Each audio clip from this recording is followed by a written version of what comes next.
लाहौर से इस्लामाबाद और फिर एबटाबाद, चिल्लास और गिलगित से गुजरने के बाद 21 घंटों का मुसलसल सफ़र करके हम 9 लोग हुंजा पहुँचे। कराकरम, हिंदू कश और हिमालय की बुलंद पहाड़ियों के दरमियान ये वादी अगले 3 दिनों के लिए हमारा ठिकाना बनी। नींद से महरूम, थके हारे और मिट्टी में लिपटे हुए हमने गाड़ी से अपना सामान उतारा और अपने अपने कमरों की तरफ चल पड़े।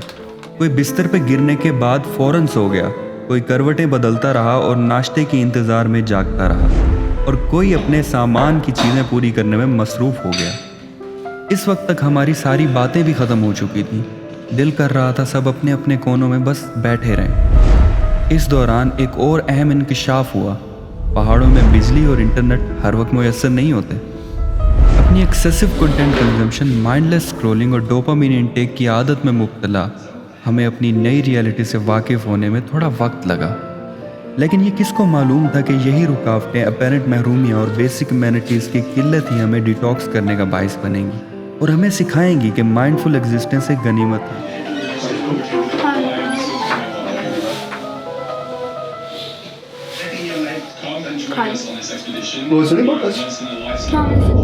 हुंजा दाखिल होते ही हमें सुकून और ठहराव का एक अजीब एहसास होने लगा। और होता भी क्यों नहीं, यहाँ के पहाड़, वादियाँ और दरिया हज़ारों लाखों साल कदीम हैं। यहाँ के लोग अपनी कदीम रिवायात से अभी तक जुड़े हुए हैं और अपने तर्ज ज़िंदगी से मुतमईन हैं। यहाँ की ज़िंदगी बाजू पे बंधी घड़ी और हाथ में पकड़े फ़ोन पर स्केड्यूल मीटिंग्स और कॉल्स के मुताबिक नहीं गुजरती। हुंजा में वक्त आराम से गुजरता था, दिन से रात होने में वक्त लगता था, खाना खाने से पहले भूख का एहसास होता था, और सबसे बढ़कर बिना मकसद कुछ किए बगैर फारिग रहने की आदत पड़ने लगी थी। लोगों से बिना किसी गर्ज, मकसद और ज़रूरत के बात करने को दिल करता था।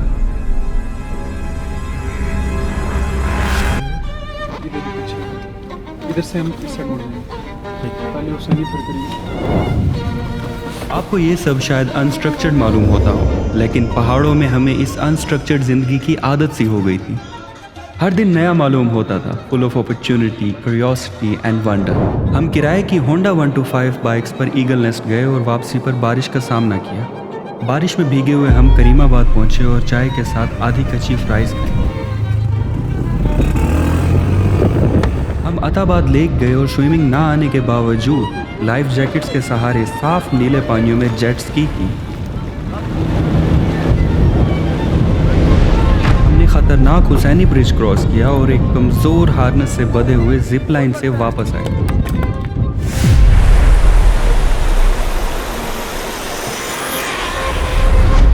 राका पोशी जाने से एक रात पहले हमने मकामी कवाली ग्रुप को दावत दी और मध्यम रोशनी में कॉटेज में कवाली सुनकर रात गुजारी।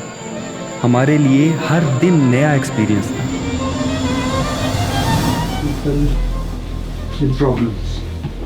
सो मेरी माने आप ऐसी उम्मीद न रखिए, खुद से भी नहीं, दूसरों से भी नहीं। यू अंडरस्टैंड और यू डोंट।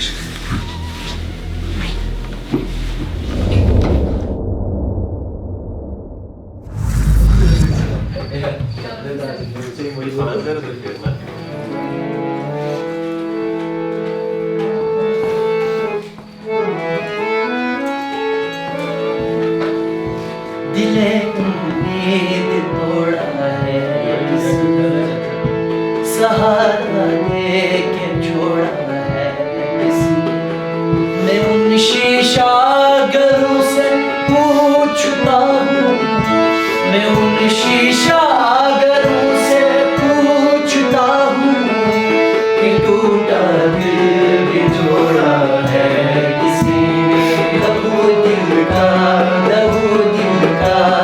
जोड़ा है किसी ने, मेरी रहता को देखा है किसी ने।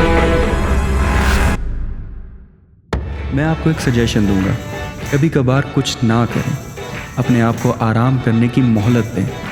आपका काम, दोस्त, फैमिली कुछ अर्सा आपका इंतज़ार कर सकते हैं। आप चंद दिनों की छुट्टी लें और अपने साथ वक्त गुजारें। आपका घर से दूर पहाड़ों में जाना भी ज़रूरी नहीं है। अगर आप फ़ोन की स्क्रीन से जुड़े नहीं भी रहेंगे तो भी आपको दुनिया वैसे ही मिलेगी। हम हर अनइम्पोर्टेंट सुपरफिशियल चीज़ का हिस्सा ना बनने का एक गहरा डर रखते हैं। It's called FOMO, fair of missing out. This time miss out on a few things intentionally. और फिलहाल राका पोशी या K2 ट्रैक करने पे भी ऑब्सेस ना करें, वो बात की बात है। खुद को वक्त दें, सुकून, ठहराव और थोड़ी सी बेयकीनी को एक्सेप्ट करने की आदत डालें। चलें, अभी के लिए इतना ही। अगले एपिसोड में मुलाकात होती है। ख्याल रखें।